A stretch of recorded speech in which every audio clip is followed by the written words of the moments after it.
কুমিল্লার নাঙ্গলকোটে কৃষি জমির মাটি কাটার মহোৎসব চলছে। দিনরাত 24 ঘন্টা চলে 3 ফসলি জমির মাটি কাটা। এর ফলে একদিকে ফসল উৎপাদন ব্যাহত হওয়ার আশঙ্কা দেখা দিচ্ছে, অন্যদিকে পরিবেশ হুমকির মুখে। কোথাও কোথাও ফসলি জমি পুকুর ও নদীতে রূপান্তর হচ্ছে। কৃষি জমির শ্রেণী পরিবর্তন করার কঠিন শাস্তির আইন থাকলেও নামমাত্র অভিযান পরিচালনা করা হচ্ছে। এতে করে মাটি ব্যবসায়ীরা প্রশাসনকে বৃদ্ধা আঙ্গুল দেখিয়ে প্রতিনিয়ত মাটি বিক্রি করছে। এসব মাটি দিয়ে খাল, বিল, পুকুর, ডোবা ভরাট ও ইট ভাটায় নিয়ে যাচ্ছে। আর কৃষি জমির উর্বর মাটি দিয়ে তৈরি হচ্ছে ইট। মাটি পারাপার করার জন্য ব্যবহার করা হচ্ছে অবৈধ ট্রাক্টর। ট্রাক্টরের বেপরোয়া গতিতে সড়ক, মহাসড়ক, গ্রামীণ জনপদে চলাচল করা অসম্ভব হয়ে উঠেছে। ট্রাক্টরের ধুলোয় শ্বাসকষ্ট, সর্দি, কাশি সহ বিভিন্ন রোগে আক্রান্ত হচ্ছে জনসাধারণ। স্কুল কলেজের শিক্ষার্থীরা বেপরোয়া গতির ট্রাক্টরের আতঙ্কের মধ্যে রয়েছে।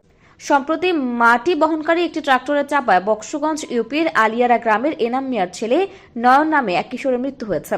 যদিও কিছু টাকার বিনিময়ে হত্যার ঘটনাটি সমাধান করা হয়েছে। পশ্চিম ইউপির মাটি ব্যবসায়ী দেনু মেম্বার বলেন, গত 15 বছর কোনো ব্যবসা করতে পারেনি। এছাড়া অনেক জায়গায় মাটি কাটা হচ্ছে, তাদের বিরুদ্ধে কোনো ব্যবস্থা নেওয়া হচ্ছে না। নাম প্রকাশে অনিচ্ছুক একাধিক ব্যক্তি অভিযোগ করে বলেন, প্রতিনিয়ত যেভাবে কৃষি জমির মাটি ভেকু মেশিন দিয়ে কাটা হচ্ছে, প্রশাসন কোনো ব্যবস্থা নিচ্ছেন না, তাই কৃষি জমি বিলীন হয়ে যাচ্ছে।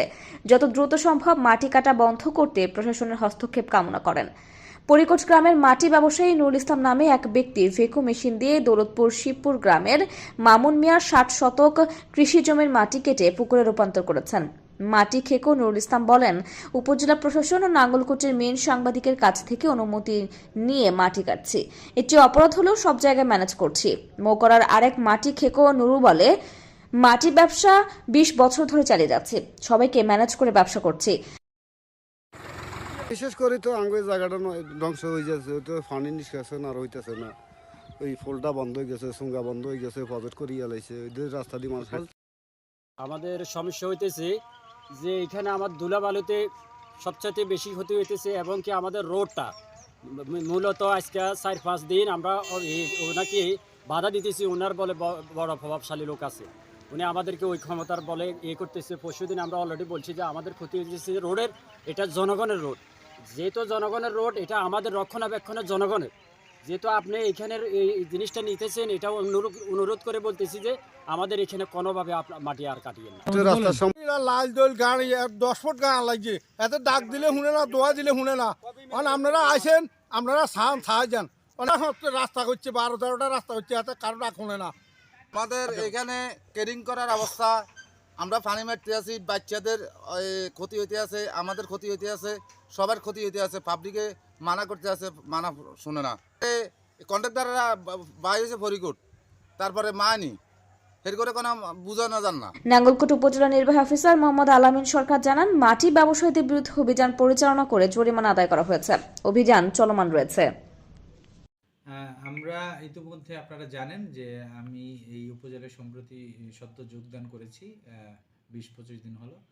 তো আমার এই সিলিন্ডার নতুন, তা আমরা আসার পরপরই আমরা বেশ কয়েকটি অভিযান পরিচালনা করেছি, মোবাইল কোর্ট অভিযান পরিচালনা করেছি, এবং আমরা কয়েকজনকে আমরা জরিমানাও করেছি। এবং আমরা এই ব্যাপারে প্রতিদিনই কিন্তু আমাদের অভিযান পরিচালিত হচ্ছে।